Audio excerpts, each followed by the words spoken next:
What's up preppers, welcome back to another video. Something completely different this week. We're going to do a review of my new EV car.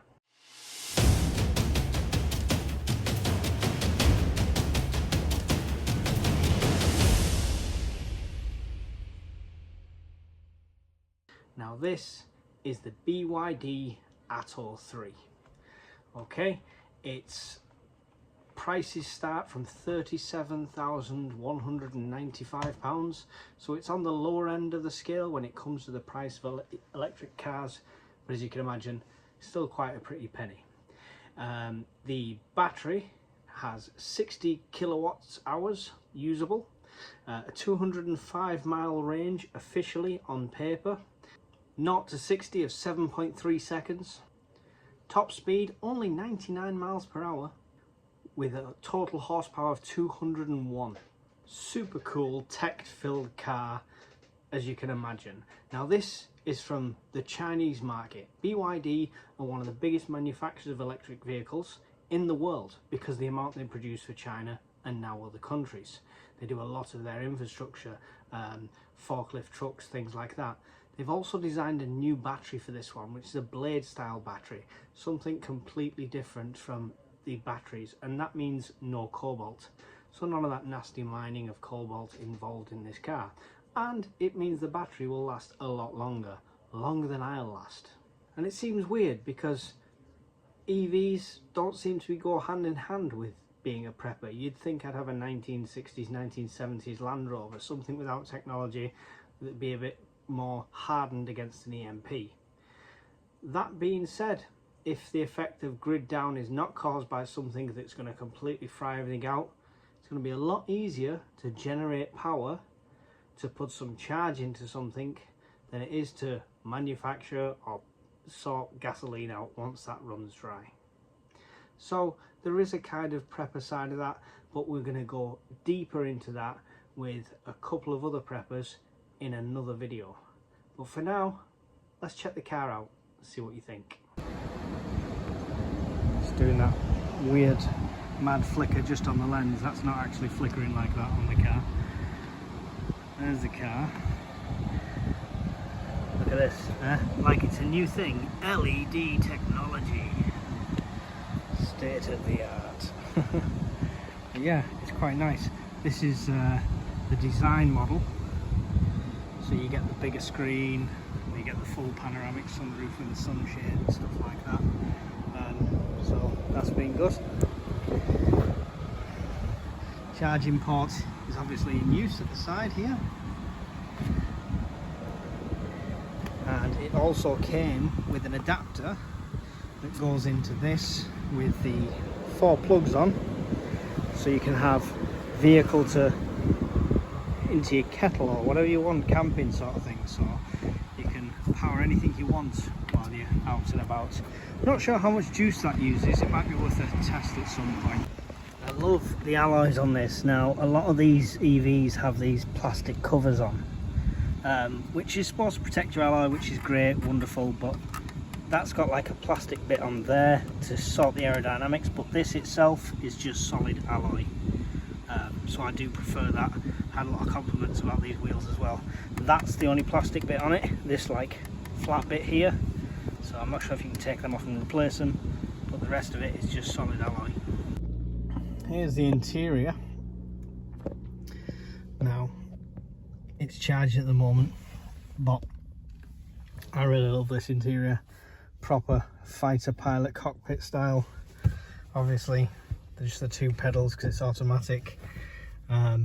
This screen for your speedo, a lot of the reviews online say it's too small, it's in the wrong place. I found it perfect, genuinely. So the speed comes up at about where that 33 is there, and unless you've got problems with your eyesight in the first place, I've never had an issue with it. I can see the speed at a glance straight away. This is the screen, which has its little party trick of that, if you want it like that way.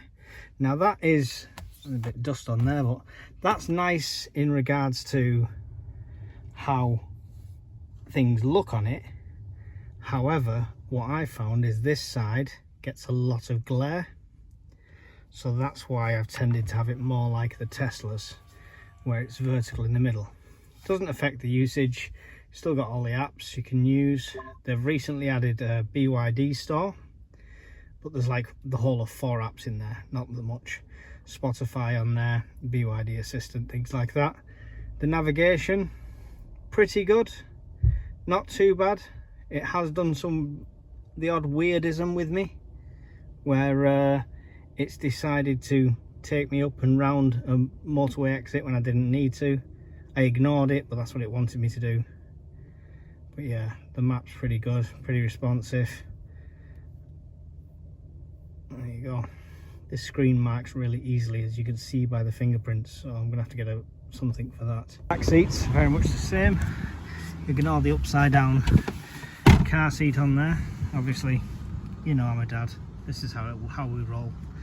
These are the cool little handles everyone gets confused by, but you get out just by doing that, which is cool. Soft touch, all this is like a soft touch.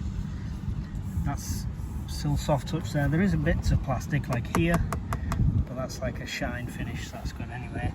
This, most annoying thing ever, probably end up taking them off because of the kids, but as you can hear, that's the guitar strings that it's designed by. These seats are really good. Double pockets at the back there, large pocket at the front. Everything built in-house, as you can see. BYD tech embossed in the side of the brake light. And of course the cheesy bit that a lot of people remove is this build your dreams across the back, which of course is what BYD stands for. But to be honest, it's growing on me. I quite like it. I never wanted an EV. I never wanted an electric vehicle. Always been very skeptical of it because of everything you see here, where there's not many charge points and stuff like that, which isn't the case. Now, what I'll tell you right now is don't do what I've done. So I've gone through a certain company and you get a card and it's their network, and you can put money on the card. So there's like £600 on this card, and then you can use it all their charges. Sounds really convenient, but when you look where their charges are, they're not convenient at all. None of the major motorway services have signed up to it. So if you want to charge on a long distance journey, it's not a case of just pulling off to the services. You've got to drive off the motorway and go into a town somewhere, find a Morrison's or something like that. So that's definitely not convenient. Now, you can just pay. It is cheaper than fuel, technically, but the consumption for EVs on the motorway, it kills it, especially if you're in the winter and you've got the heating on or something like that. You've got some music on. Bear in mind, everything using the power inside the cab makes a difference. Minute difference, but still makes a difference overall. So a full charge got me about 160 miles, I think. Probably is less than that, and it's supposed to be 230. So bit skeptical on that one, but I think that's just motorway driving, because you're not braking a lot, so you're not getting the regenerative braking or the power from that and the return. So that's an issue at the moment. Maybe these networks will expand, but for me it's not really been worth it. So once I've used up what that credit is where I can, then I'll just go back to paying. Now, even paying, we went to do this on our journey the other day and couldn't even pay for some of them. They just weren't taking it. They don't like, in the UK here, we've got like an online bank called Monzo. Now I've got another bank, but I've also got a Monzo account, and trying to use the Monzo account on it, just didn't like it, just wouldn't accept it. Money in there, no problems, just wouldn't take the payment. So you end up in these predicaments constantly, because you never have that problem with fuel, right? You can just fill up. And what's the worst case scenario if you put £20 of fuel in and your card gets rejected? There's ways and means around it.